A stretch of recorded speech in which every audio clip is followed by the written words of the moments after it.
The things that I think get missed most in the psychiatric population are the slowness and the change in their walking and their posture. Most schizophrenic patients who are treated with neuroleptics don't have significant walking problems or balance problems, even though you may see that they're a little bit stooped and they don't swing their arms so much. Try not to lose your balance. And they may be a little slow, but it doesn't really interfere with their activities all that much. But I'm going to do it harder. And in a sense, you can understand it. If their psychosis is under control and the patient's not complaining about something, terrific. Leave well enough alone. Why rock the boat? But I think there's a lot of Parkinsonism that goes on that's just not recognized. Or if it is recognized, people say, well, that's the price you have to pay in order to get adequate psychosis control. Do you ever have tremors? Do you ever notice that you shake? Yes. My thighs shake a lot, and my fingers shake a lot. Okay, does that bother you much? The other problem is that they're often not able to supply history. A little bit. They often tolerate drug side effects because they've lived with them for 20 or 30 years. And I think they probably just shrug their shoulders and say, this is part of what's wrong with me. Plus, they've been treated for so long, and the development of these things may be so gradual that they don't perceive them. You take a drug, and all of a sudden your head twists like this. You know about it. You say it's the drug, very clearly identified. But you develop Parkinsonism, which develops over days, weeks, or months, and people don't know it. They notice when they have a tremor. So if their hand's going like this, they'll say, oh yeah, I shake, it's from my medicines. But if they're like this, and they move slowly, or their balance is a bit off, they won't recognize that, and frequently their doctors don't either. They all recognize the tremor. But beyond that, they frequently don't identify the other things, the stooped posture, the absence of arm swing, and the bradykinesia. Those often go unrecognized. Now, with the right hand, go like this. This fellow has facial masking. Can you hold it sideways now? There you go. He has diminished. He's not much older than me, and that would be normal. Now, with the left hand. And the left hand, you can see he's very, very bradykinetic. Okay, put your hands down. Up and down. The whole leg up and down. He's tapping his leg up and down, and he should be able to get a much, much higher amplitude and better speed than he's generating right now. So these are manifestations of his bradykinesia. Careful with your head. I want you to come out in the corridor.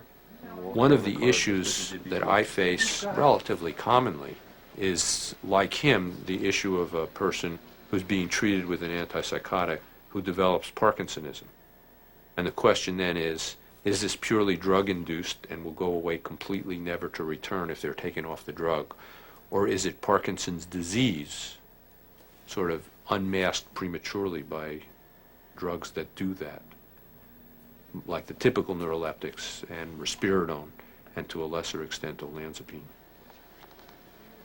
So I can't tell whether he might have underlying Parkinson's disease, but it did get better off the olanzapine. And back into the room. Now, psychiatric patients can be visibly affected by their antipsychotic treatment. And I don't want my patients to look like they're on antipsychotic medications. We talked about your concern about the medicines you were on, that you would look medicated in these interviews. Could you tell me about that? What's the concern about that? I am afraid that I'm not expressing a full range of emotions, that I look kind of rigid, that I look kind of medicated, and that people can tell that there's something wrong with me, just by observing me. One of the terrible things about EPS is that it brands you as being on medication. Well, it's kind of an unemotional quality about it, a lack of animation. And the meaning of EPS is that they're visibly stigmatized by the side effect. Right. Just imagine what compliance to AIDS medication would be if you took a protease inhibitor that gave you some sort of physical side effect that made everyone know that you're on a protease inhibitor for your AIDS. I mean, think about that. Now, if you have a side effect that saps you of your energy, that may not be a problem when you're an inpatient and you're just going to groups or OT and you're not really stressed or taxed. When you are then discharged, that mild Parkinsonism will turn into major Parkinsonism, Turn around, do it one even more if the time. side effect hasn't changed, because the person's now back out in the real world and has to get a job. Turn around. So it's a major problem. Do you have any problems with slowness? Thanks. Okay. Do the letters of the alphabet. I just want to hear how you talk. A, B, C, D, E, F, So G, a H, mild I, K, Parkinsonism on an inpatient ward turns into a severe Parkinsonism for the patient when their functioning improves. Creatine, pro performance kit. The approach to treating these patients is to put them on an antipsychotic if they need one, which doesn't cause Parkinsonism as a side effect, or which doesn't worsen Parkinsonism if the person has Parkinson's disease. So put them in the G building, and that was the end of the story. When you were counting off on your fingers, your shaking stopped. Did you notice that? Yeah, when you hold your hands together and you put your hands in a lock and hold it like this, it might just shake at the tips, but the mixed hand movement stops. There are only two drugs that don't worsen Parkinsonism, which are clozapine and quetiapine. That, to me, is the treatment of choice.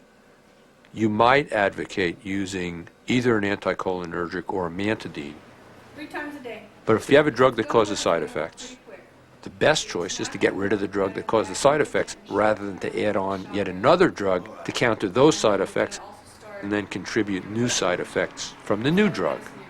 So it makes sense to try to transfer that.